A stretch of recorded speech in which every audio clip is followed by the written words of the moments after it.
자, 우리 요한계시록 강의 시작하고 지금 네 번째 시간입니다. 오늘까지 1장을 가지고 이야기를 하는데 오늘까지가 서론이라고 보시면 될 것 같아요. 서론이 좀 길죠. 1장 가지고 네 번을 해서 좀 긴데 이 뒤에 넘어가면서 사실은 내가 요한계시록이 쉽다고 했지만 사실은 쉽지는 않죠. 그런데 서론에서 좀 이렇게 자세히 하고 넘어가면 그래도 뒤에 넘어가면서 조금 이해가 쉽게 오게 됩니다. 그래서 이해하시고 들으셨으면 좋겠어요. 지난 주일에 나눈 말씀은 주님의 날에 처음으로 주님의 날이라고 하는 단어가 성경에 나오는 것이 이 요한계시록 1장에서 나오죠. 주님의 날에 사도 요한은 밤모섬에서 성에 사로잡혀서 주님의 음성을 들었다고 합니다. 그 음성이 무엇과 같다고 했습니까? 우리 성경책 이렇게 펴보시고요. 10절 한번 같이 읽겠습니다. 시작. 주님의 날에 내가 성령에 사로잡혀 내 귀에서 나팔 소리처럼 울리는 큰 음성을 들었습니다. 여기 보면 뭐라고요? 그 음성이 나팔 소리처럼 들렸다고 합니다. 여러분, 요한계시록 하면서 계속 앞으로도 나팔에 대해서, 나팔 소리에 대해서 계속 나올 겁니다. 나팔이 뜻하는 것이 무엇일까요? 나팔 소리는 무엇을 뜻하죠? 구약에 보면은 나팔 소리가 많이 나옵니다. 그 나팔 소리에 여러 가지 의미가 있는데 첫 번째는 전쟁에서 전투가 시작되었을 때 나팔을 붑니다. 또 전쟁에서 승리를 하였을 때 나팔을 붑니다. 이스라엘 백성들이 여리고성을 공략을 할 때 어떻게 합니까? 매일 한 바퀴씩 돌고 마지막 날에는 제사장들이 7 나팔을 불죠. 그 나팔 소리에 맞춰가지고 7 바퀴를 붑니다. 그리고 나서 고함을 외쳤을 때 여리고성이 무너지죠. 그럴 때 나팔을 부는 것입니다. 또 한 해가 시작될 때 나팔을 붑니다. 우리나라에서는 한 해가 시작할 때 뭘 하죠? 보신각 종을 칩니다. 그런 것처럼 한 해가 시작할 때 이스라엘에서는 나팔을 붑니다. 또 파수꾼이 사람들을 경고할 때, 사람들에게 경고를 할 때 나팔을 붑니다.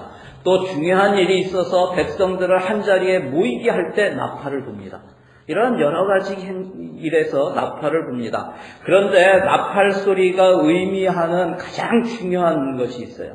그것은 뭐냐면 하나님의 임재입니다. 하나님이 임재하실 때 그때 나팔 소리가 납니다. 성경에서 나팔 소리가 처음 나오는 것이 출애굽기 19장입니다. 출애굽기 19장 16절부터 19절인데 제가 읽어드릴게요. 마침내 셋째 날 아침이 되었다. 번개가 지고 천둥소리가 나며 짙은 구름이 산을 덮은 가운데 산양 꿀나팔 소리가 우렁차게 울려 퍼지자 진에 있는 모든 백성이 두려워서 떨었다. 모세는 백성이 하나님을 만날 수 있도록 진으로부터 그들을 데리고 나와서 산 기슭에 세웠다. 그때 시내 산에는 주님께서 불 가운데서 그곳으로 내려오셨으므로 온통 연기가 자욱했는데 마치 가마에서 나오는 것처럼 연기가 솟아오르고 온 산이 크게 진동하였다. 나팔 소리가 점점 더 크게 울려 퍼지는 가운데 모세가 하나님께 말씀을 아뢰니 하나님이 음성으로 그에게 대답하셨다. 여러분, 나팔 소리는 하나님의 임재를 나타내는 것입니다. 여러분, 신앙생활 하실 때 가장 힘들 때가 언제세요? 예수 믿고 하나님의 자녀가 됐고 하나님 나라의 백성이 되었으니까 이제는 힘든 게 없죠. 힘든 게 없죠. 있나요? 대답을 안 하네, 지난주부터. 힘든 게 있죠. 근데 예수 믿고 나니까 힘들고 어려운 일이 생기더라도 다 이길 수 있죠. 그래서 별로 안 힘들죠. 아멘. 믿음이 있어도 힘든 일은 있죠.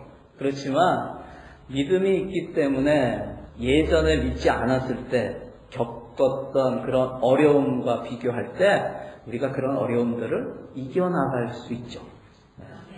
저는 그렇게 믿습니다. 여러분, 그렇습니다. 우리는 옛날과는 다르죠. 하지만 그래도 어떤 때는 많이 힘들 때가 있습니다. 여러분, 돈이 정말 필요한데 돈이 없을 때 힘들죠. 여기에 치료해야 되는데 비자가 안 나올 때 힘들죠. 몸이 많이 아플 때 힘들죠. 내 주변에 사람이 없을 때 힘들죠. 또 사람과의 관계가, 친했던 사람들과 관계가 멀어졌을 때 마음이 많이 불편하고 힘들죠. 또 내가 뭘 해야 할지 모를 때, 비전이 없을 때 참 힘들죠. 그리고 순수한 마음으로 열심히 했는데 사람들로부터 오해를 받고 비난을 받을 때 여러분 힘들죠. 안 힘들어요? 이런 경우들이 힘든 경우예요. 제가 지금 얘기했던 이런 것들이 하나도 쉬운 것은 없습니다. 이런 상황을 겪으면 힘이 듭니다. 그런데 그런 것들보다 비교할 수 없을 만큼 힘들 때가 있습니다. 언제 그래요? 그것은 바로 하나님께서 침묵하실 때입니다. 마치 하나님이 나와 함께 계시지 않는 것 같고, 하나님이 멀리 계신 것 같고, 가버리신 것 같고, 하나님이 전혀 나의 일에 상관하지 않으시고 전혀 생각도 안 하시는 것 같은 그런 마음이 들 때 정말 힘들죠. 지금 초대교회 성도들이 핍박을 받고 있는데 그때 가장 필요한 위로가 무엇일까요? 그들이 겪는 그러한 핍박과 고난에 대해서 하나님이 아무 말씀을 안 해주세요. 하나님이 마치 없는 것처럼, 그 일에 상관이 없는 것처럼 아무런 사인을 안 주세요. 그때 힘든 거죠. 여러분, 그때 하나님의 임재를 나타내는 나팔 소리가 울려질 때 여러분 그 소리만으로도 다시 가슴이 뛰게 되는 거예요. 다시 주님이 함께 하신다는 그 감동과 감격이 되살아나는 것입니다. 오늘 주의 나팔 소리와 같은 주님의 음성을 들음으로써 그런 심령의 회복이 저와 여러분 가운데 일어나기를 주의 이름으로 간절히 축원합니다. 저를 한번 따라해 보실래요? 하나님께서 나와 함께 하신다. 우리 옆 사람에게 한번 이렇게 인사할까요? 하나님께서 우리와 함께 하십니다. 여러분 믿으십니까? 오늘 12절부터 13절 말씀을 우리 같이 한번 읽겠습니다. 자, 시작. 그래서 나는 내게 들려오는 그 음성을 알아보려고 돌아섰습니다. 돌아서서 보니 7 금촛대가 있는데 그 촛대 한가운데 인자와 같은 분이 계셨습니다. 거기까지. 네. 여러분 음성을 들었어요. 나팔 소리와 같은 음성이 딱 들렸어요. 그러니까 어떻게 해요? 그 음성이 나는 대로 돌아서야죠. 누가 과연 나한테 이런 나팔 소리와 같은 음성을 주시는가 돌아섭니다. 요한이 그렇게 궁금해하면서 돌아본 것입니다. 그런데 거기에서 무엇을 봅니까? 거기에 7 금촛대를 봅니다. 그리고 그 촛대 한가운데 인자와 같은 분이 계셨습니다. 여러분 인자와 같은 분이라는 말은 구약의 에스겔서와 다니엘서에 나옵니다. 다니엘서 우리 한번 찾아볼까요? 거기에 책갈피 이렇게 해두시고 다니엘서 7장 13절입니다. 다니엘서 7장 13절 말씀 우리 같이 한번 찾아보겠습니다.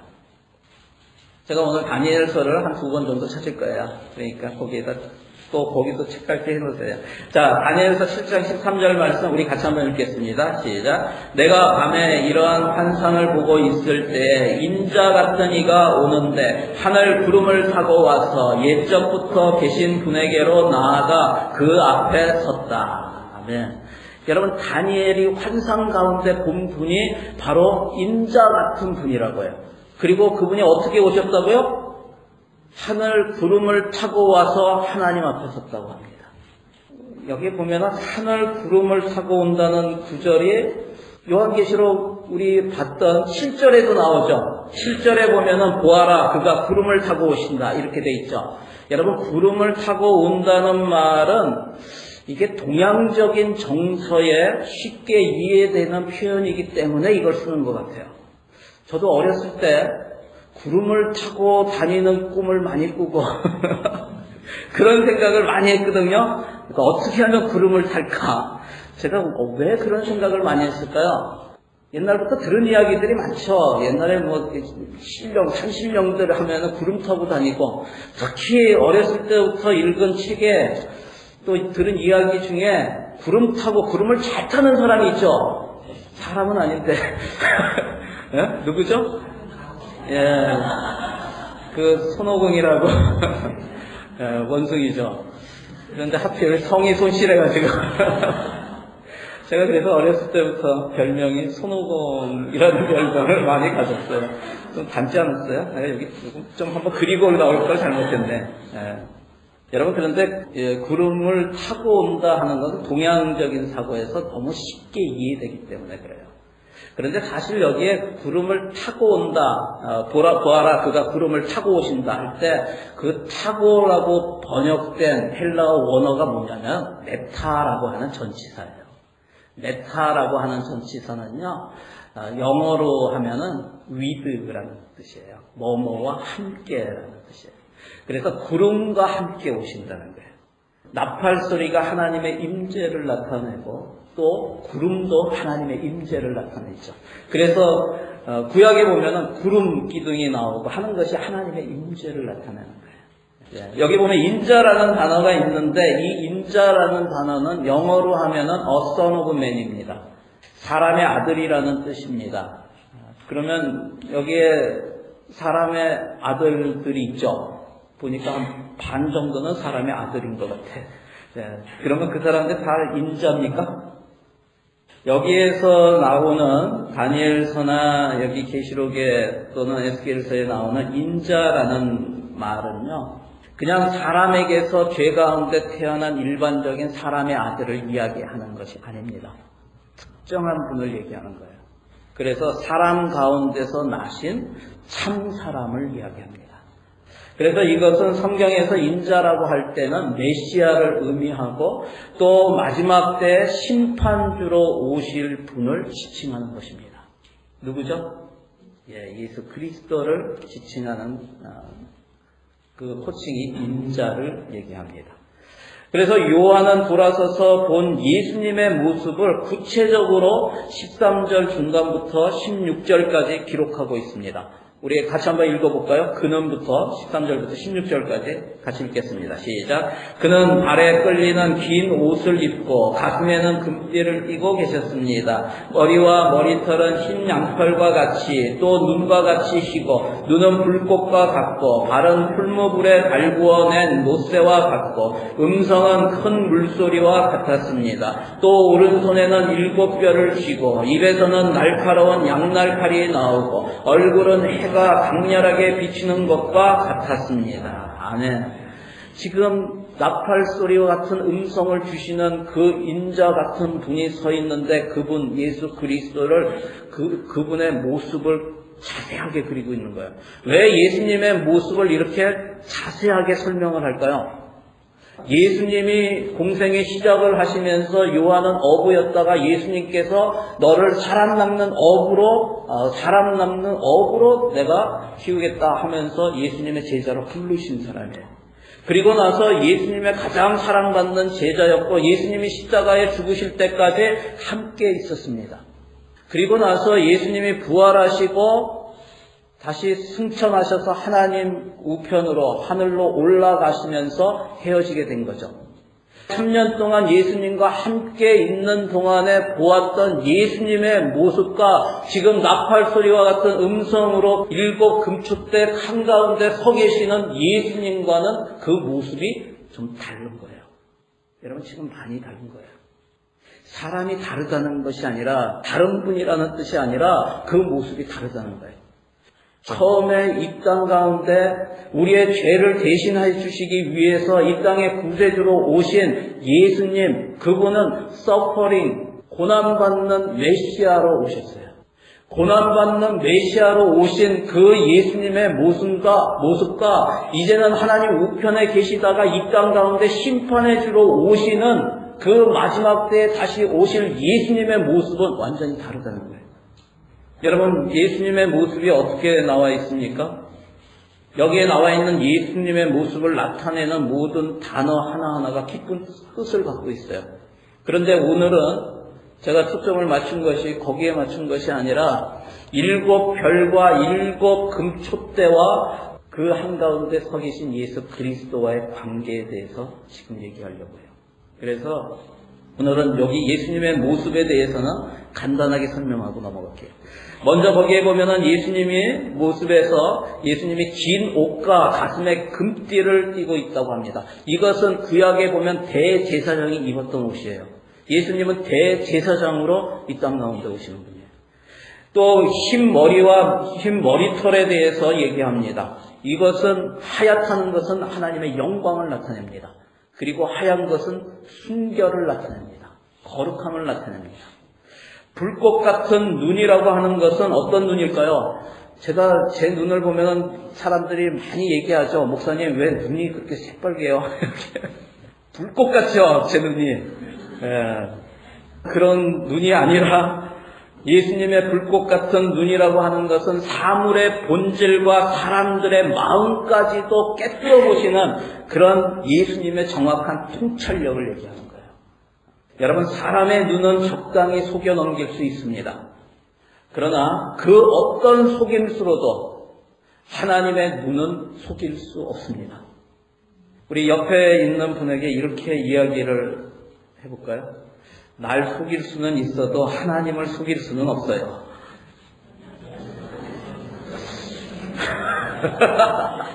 왜 안 하세요? 좀 무섭다, 그죠? 죄송합니다. 이게 요한계시록이 무서운 책이 아니라 위로의 책이라 그랬는데, 여러분, 하나님을 사랑하는 여러분의 마음을 사람들이 다 몰라도 불꽃 같은 눈을 가지고 계신 주님은 아신다는 거죠.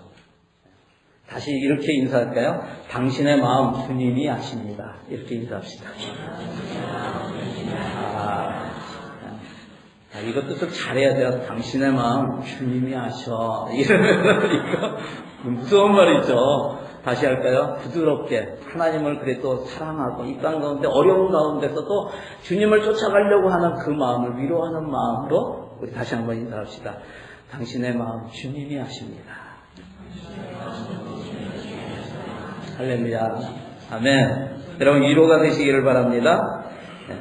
그리고 노새와 같은 발이라고 되어 있습니다. 이 노새와 같은 발은 에스겔서나 다니엘서에 자주 등장하는 표현입니다. 하나님의 영광의 충만함을 의미하는 말이고, 장차 심판주로 오실 때는 세상을 딛고 원수를 심판하실 권능의 발을 의미하는 것입니다. 그날의 모든 나라와 권세들이 주님의 그 발 앞에 다 무릎을 꿇게 될 것입니다. 그리고 큰 소리, 큰 물소리와 같은 음성이라는 것은 역시 주님의 영광과 위엄을 표현하는 것입니다. 큰 물소리. 여러분 큰 물소리 들어보셨어요? 큰 물소리. 우리 장로님 이번에 미국 갔다 오셨는데 큰 물소리 들으셨어요? 그 동네에서 큰 물소리가 난다고 그러는데. 나이아가라 폭포. 그쪽에 안 가셨군요. 네, 저쪽으로. 여러분 밀포드 사운드에 가면은 밀포드 사운드에는 폭포가 2개 있죠. 안 가보셨구나. 제가 남섬에서 예수님 안 믿을 때 가이드를 했는데 일주일에 한 번 또는 2번씩 이렇게 밀포드 사운드를 갔어요. 가면은 그 중간에 배 타고 갔을 때 가는 폭포가 하나 있고 그 입구에 배 안 타고 걸어가는 폭포가 있습니다. 보엠폭포라고 있는데요. 그 전날이나 이게 비가 많이 왔을 때 그 다음날 이렇게 가면은요, 그 폭포에서 물이 엄청나게 쏟아집니다. 그 높이가 160m예요. 그런데 160m에서 그 물이 쏟아지는 양이 엄청납니다. 거기에 걸어가서 이렇게 들어보면은요, 물이 쏟아지는 큰 물소리, 진짜 많은 물이 쏟아질 때요, 그 소리가 어마어마해요. 여러분 그 소리 때문에 주변에 있는 소리가 안 들려요. 그리고 그 물이 쏟아질 때 그 바람이 엄청 셉니다. 거기에 보면은 나무들이 이렇게 서 있잖아요. 폭포가 이쪽에 있으면 폭포를 향해 있는 나무의 가지가 하나도 없어요. 반대쪽으로만 가지가 나 있어요. 그리고 그 지역이 비가 많이 오는 거 아시죠? 연간 강우량이 7,000에서 8,000mm예요. 한국의 연간 강우량이 얼마 돼요? 한 1,000에서 2,000 돼요, 지역마다. 그런데 7,000에서 8,000mm가 와요. 비가 엄청 많이 오죠. 그러니까 나무마다 이끼가 다 끼어 있어요. 그런데 재미난 것은요, 폭포가 향해져 있는 곳에는 나무가 이렇게 있는데 그쪽에는 이끼가 안 끼어 있어요. 반대쪽만 이끼가 끼어 있어요. 나무까지도 없어. 정말 신기합니다. 여러분, 그 많은 물이 내려올 때요, 그 소리가 어마어마하고요, 거기에서 일어나는 바람이요, 거셉니다. 여러분, 하나님의 음성이 큰 물소리와 같은 영광과 위엄의 그 음성이 선포될 때 세상의 잡소리는 들리지 않게 되는 거예요. 여러분, 세상의 잡다한 소리가 아니라 주님의 음성만 들으시는 저와 여러분 되시기를 바랍니다. 오른손에는 7별을 쥐고 계시다고 합니다. 여러분, 7별이라고 하는 것은 20절에 보면은 7교의 심부름꾼이라고 나옵니다. 여기서 심부름꾼이라고 하는 옛날 버전에, 옛날에 개역 성경에서는 사자라고 이렇게 표현이 되어 있습니다. 헬라의 원어로는 엥겔로이라는 단어를 썼어요. 이거는 엥겔로스라는 단어에서 왔는데, 이 엥겔로이라는 단어, 이 헬라어에서 영어가 나오죠. 비슷한 영어가 뭐예요? 엔젤이죠, 엔젤. 그래서 천사라는 뜻이죠. 요거는 이따가 좀 얘기를 하겠습니다. 그리고 그 입에서는 날카로운 양날 칼이 나온다고 합니다. 여러분, 이것이 뭐예요? 입에서 나오는 양날 칼은 성령의 검이고 말씀의 검이죠. 우리가 히브리서 4장 12절에 보면 하나님의 말씀은 살았고 운동력이 있어 좌우의 날선 어떤 검보다도 예리하여 혼과 영과 관절과 골수를 찔러 쪼개기까지 하는 거죠. 여러분, 왜 하나님의 말씀을 날카로운 양날 칼로 비유를 합니까? 이것은 전쟁을 전제로 하고 표현하는 거예요. 여러분, 그렇습니다. 마지막 날에 주님은 말씀의 검으로 악한 세력을 무너뜨리시고 심판하십니다. 그러므로 성도들은 마지막 때가 가까울수록 더욱더 말씀을 가까이 해야 합니다. 여러분, 그래야 어둠의 군대를 물리칠 수 있다는 거예요. 여러분, 말씀을 가까이 하시기를 바랍니다. 그리고 마지막에 보면은 주님의 얼굴은 해가 강렬하게 비치는 것 같다고 표현을 하고 있습니다. 여러분, 인간은 도저히 근접할 수 없는 하나님의 영광, 지혜, 능력, 이것을 뜻하는 것입니다. 여러분, 해에 가까이 가면 어떻게 돼요? 타버리죠, 뭐. 그죠? 여러분, 지구와 태양 사이의 거리가 얼마나 되는지 아세요? 약 1억 5천만 킬로미터입니다. 우리가 시속 100m로 고속도로를 달릴 때처럼 그렇게 차로 달린다면은 얼마나 걸릴까? 62,500일이 걸린다고요. 171년 3개월 정도가 걸리는 그런 거리입니다. 그렇게 먼 거리에 있다는 거예요. 그런데도 거기에서 내리쬐는 그 태양빛 때문에 우리가 여름에 밖에 있으면 어때요? 1시간을 있지 못해요. 뜨거워서. 그렇게 강하다는 거예요. 여러분, 제가 왜 눈이 약해서 금세 빨개지는지 아세요? 저는요, 10시만 되면은요, 책을 못 읽어요. 책이 2겹, 3겹 올라요.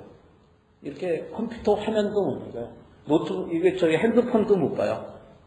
눈이 너무 아파가지고, 이렇게 있다가 그냥 자요. 그래서 내 핸드폰은 10시만 되면은, Do not disturb, 이게 기능이 돼가지고 탁 꺼져버려요. 그냥 안 돼. 그냥 자야 돼요. 근데 왜 그런가 보니까요. 제가 어렸을 때요, 운동을 할 때 도장에 앉아가지고 친구랑 해가 이렇게 질 때 되면은요, 그 석양을 둘이서 누가 오래 쳐다보고 있나 그걸 했어요. 앉아가지고. 근데 그게 눈에 정말 안 좋았나 봐요. 그래서 불꽃 같은 눈이 됐습니다. 태양빛이 그렇게 강하다는 거예요. 그런데 여러분, 태양의 빛은요, 피조물의 빛이에요. 주님의 빛은요, 창조주의 빛입니다. 비교할 수 없습니다. 그런 영광의 빛이 주님 앞에 나오는 거예요. 여러분, 그런데 놀라운 것은 우리 성도들도 주님처럼 해와 같이 빛날 것이라고 동일하게 그러한 일들이 일어난다고 말씀을 하십니다. 마태복음 13장 43절에 예수님께서 말씀하십니다. 그때의 의인들은 그들의 아버지의 나라에서 해와 같이 빛날 것이다. 아멘. 여러분, 주님의 때에 주님과 같이 해같이 빛나게 될 것이라는 그런 소망과 믿음을 가지고 오늘도 힘을 내시는 저와 여러분 되시기를 바랍니다. 이런 영광과 권능과 위엄과 지혜가 가득하고 순결하고 거룩한 예수님의 모습을 보았는데 그것을 예수님께서 자신이 누구인지를 다시 설명하시는 그런 부분이요, 17절 뒷부분부터 18절까지 나옵니다. 우리 믿음을 가지고 함께 같이 한번 읽어봤으면 좋겠습니다. 자, 시작. 나는 처음이며 마지막이요 살아있는 자다. 나는 한 번은 죽었으나 보아라, 영원 무궁하도록 살아있어서 사망과 지옥의 열쇠를 가지고 있다. 아멘. 여러분 믿으십니까? 아멘. 여러분, 그러면서 예수님께서 요한에게 말씀하십니다. 내가 본 것과 지금의 일들과 이 다음에 일어날 일들을 기록하라고 하시면서 20절에 요한이 본 것을 다시 설명해 주십니다. 오늘의 핵심 구절입니다. 우리 20절 말씀 같이 한번 읽겠습니다. 시작. 내가 본 내 오른손의 7별과 7 금초대의 비밀은 이러하다. 7 별은 7 교회의 심부름꾼이요 7 촛대는 7 교회다. 아멘. 여러분, 요한이 본 것은 예수님 외에 두 가지를 본 거예요. 뭐 봤습니까? 예수님이 그 한가운데 서 있었던 7 금초대를 봤어요. 그런데 예수님을 보니까 그 오른손에 쥐고 있던 게 있어요. 그게 뭐예요? 7 별을 봤습니다. 지금 이 두 가지에 대해서 얘기하고 있어요. 20절에 보면은 7 별과 7 금초대에 뭐라고 되어 있어요? 비밀이라고 얘기하고 있어요. 여러분, 비밀이 뭘까요? 지금 예수님께서 지금 이 비밀을 얘기해 주시고 있는 거예요. 그런데 그 비밀이 무엇인가 해석을 해 주시는데 뭐라고 해 주시냐면 7 금초대는 7 교회라고 말씀하세요. 여러분, 7 교회라는 거 지난번에 얘기했죠. 7이라고 하는 것은 완전수라고 얘기했고 여기에서 7 교회라고 할 때는 역사적 실제성이 있다고 그랬어요. 역사적 실제성은 뭐예요? 지금 여기에 나와 있는 7 교회는 소아시아 지역에 당시에 역사적으로 있었던 교회들이에요. 그리고 7 교회라는 것은 또 상징적 대표성이 있다는 거예요. 상징적으로 대표를 하고 있어요. 이 7 교회는 이 지상에 세워진 모든 교회를 대표하고 있는 거예요. 그렇기 때문에 이 말씀은 지금 우리들에게도 주시는 말씀이라는 거예요. 여러분, 그런데 여기에 아까 7 별이라고 했는데 그것은 뭐예요? 교회의 심부름꾼이라고 그랬어요. 아까 뭐라 그랬어요? 엥겔로이라고 그랬어요. 엥겔로이. 천사라고 그랬어요. 여러분, 천사를 믿으세요? 천사 있어요? 여러분, 천사는 어디에 속한 존재입니까? 어디에 속했어요? 천상에 속해 있죠. 천사는 이 땅에 속해 있는 것이 아닙니다. 천상에 속해져 있습니다. 그 천상에 속해져 있는 하늘에 속한 천사가 이 땅에 세워진 교회에 보내셨다는 말씀이잖아요. 여러분, 그것만이 아니라 물론 여기에 엥겔로이를 천사 또는 각 교회에 하나님께서 보내신 그 사자, 또 사도 이렇게도 표현을 할 수가 있어요. 두 개 다 표현이 됩니다. 그런데 여러분, 여기에 비밀이라는 말을 잘 들어보시기 바랍니다. 부활 승천하셔서 하나님 우편에 앉아 계신 그 천상에 계신 주님이 지금 어디에 계세요? 7 금초대 한가운데 계시다는 거예요. 7 금초대가 뭐예요? 이 지상에 세워진 교회예요. 지금 우리 주님이 어디에 계시냐면 천상에 하나님 우편에 앉아 계시는 줄 알고 있는데 그것뿐만이 아니라 지금 교회 한가운데 계시다는 거예요. 여러분, 이 비밀이 뭘까요? 우리 다니엘서 다시 한번 찾아보겠습니다. 2장 28절입니다. 자, 같이 읽겠습니다. 시작. 비밀을 알려주시는 분은 오직 하늘에 계시는 하나님 뿐이십니다. 하나님은 느부갓네살 임금님께 앞으로 일어날 일이 무엇이라는 것을 알려주셨습니다. 여기서 비밀을 하나님께서 알려주시는데 그 비밀이 뭐예요? 앞으로 일어날 일이라는 거예요. 이 얘기가 똑같이 한번 나왔었죠. 우리 첫 시간에 나눴죠. 요한계시록 1장 1절입니다. 뭐라고 되어 있습니까? 이것은 예수 그리스도의 계시입니다. 이 계시는 곧 일어나야 할 일들을 그 종들에게 보이시려고 이렇게 되어 있어요. 그 첫 시간에 이 곧이라는 것이 어떤 뜻인가에 대해서 얘기했습니다. 곧이라는 것은 앞으로 일어날 일이라는 뜻이 있습니다. 또 하나는 뭐라 그랬어요? 반드시라는 뜻이 있어요. 반드시 일어나야 할 일입니다. 지금 주님께서는 7 금축대 가운데 서 계시다고 하시고 또 그 교회에 하나님의 심부름꾼인 천상의 존재인 하늘에 있는 천사들을 보내셨다고 말씀하시면서 여기에 비밀이 있다고 말씀하십니다. 교회에 앞으로 일어날 일 그리고 반드시 일어나야 할 일이 무엇일까요? 여러분 종말론적으로 교회에서 반드시 그리고 곧 일어나야 할 일이 무엇입니까? 그 비밀이 무엇입니까? 하나님께서 구원하시기로 작정된 충만한 수가 돌아올 때 주님께서 심판의 주로 이 땅 가운데 임하신다는 거예요. 여러분 이게 비밀입니다. 이게 이 땅 가운데 세워진 교회의 비밀입니다. 교회 가운데 그래서 반드시 이루어져야 하는 일들이 뭐예요? 충만한 수가 교회 가운데 들어와야 돼요. 뭐 해야 돼요? 잃어버린 영혼들이 주님 앞에 돌아와야 돼요. 여러분 이 비밀, 이 땅 가운데 주님께서 교회를 세우시고 그리고 거기에 천상의 천사를 보내시고 그 가운데 주님이 계세요. 그 가운데 서 계시다는 얘기는 주님이 주인이라는 뜻이에요. 여러분 교회의 주인은 누구예요? 담임 목사가 아닙니다. 장로가 아닙니다. 안수집사, 권사, 집사가 아닙니다. 누굽니까? 예수님입니다. 그래서 성경에서는 그것을 뭐라고 표현하냐면 예수님이 교회의 머리라고 말씀하세요. 머리가 원하는 일들을 우리 지체들이 해나가야 돼요. 머리는 전혀 원하지 않는데 발이 혼자서 딴 데로 막 가버려. 나는 지금 말씀을 들어야 되는데 갑자기 발이 일어나가지고 다리가 일어나가지고 밖으로 막 뛰쳐나가버려. 손이 갑자기 옆에 있는 사람을 막 때려. 머리가 원하지 않는데 팔다리가 막 해요. 아니면 머리는 원하는데 팔다리가 전혀 안 움직여. 안 해. 여러분 이것은 뭐라 그래요? 네? 식물인가? 너무 멀리 가버렸네. 맞아요. 식물인간이죠. 예. 그거를 그런 사람들 뭐라 그래요? 말이 잘 안 듣는 거. 팔다리가 말이 잘 안 듣는 사람들. 예? 뭐라고요? 중풍병자? 그렇죠. 장애인이죠. 주님이 원하는 일을 안 해. 주님이 하고 싶은 일인데 안 해. 주님이 하지 말라는 일을 해. 여러분 이거는 중풍병자예요. 중풍병자.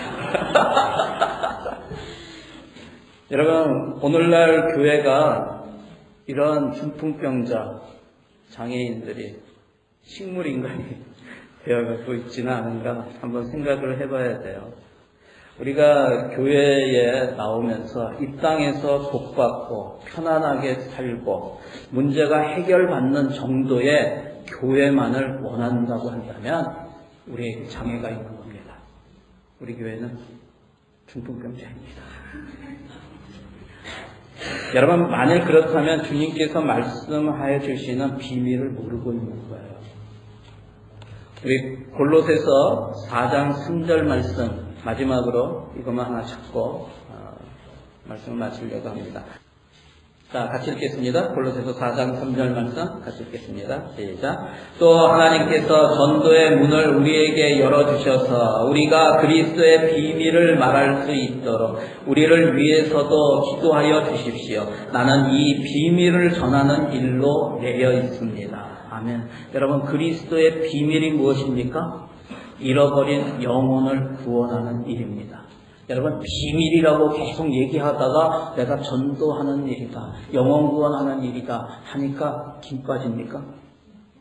뭔가 대단한 걸 기대했는데 기껏 그거야? 이런 생각이 드십니까? 생명을 구하는 일보다 가치 있는 일이 어디 있어요? 이거보다 가치 있는 일이 없습니다. 잃어버린 영혼을 구원하는 일, 복음이 바로 주님께서 알려주시는 비밀입니다. 교회는 그냥 사람들이 모여서 세워지는 것이 아니라 그 가운데 예수 그리스도가 계시고, 그리고 그분의 엔겔로스, 천사, 심부름꾼, 사자가 지키고 있습니다. 이것이 교회입니다. 땅과 하늘을 연결하는 것이 바로 교회입니다. 그 교회를 통해서 생명이 흘러가기를 원하시는 것이 하나님의 소원입니다. 하나님의 마음입니다. 그러므로 오늘 본문에 나오는 주님의 영광, 권위, 위엄, 거룩함은 교회 가운데 나타나야 합니다. 언제 나타납니까? 그 비밀을 수행해 나갈 때, 하나님이 원하시는 그 사명을 해나갈 때, 우리 가운데 주님의 영광이 나타날 줄로 믿으시기를 바랍니다. 저와 여러분이 이 땅 가운데 죽어가는 영혼을 살리는 일에, 비밀을 전하는 일에 매임을 받으시는 저와 여러분 되시기를 바랍니다. 그래서 주님의 크신 영광에 참여하는 그런 저와 여러분, 우리 늘푸른 교회가 되기를 주의 이름으로 간절히 축원합니다.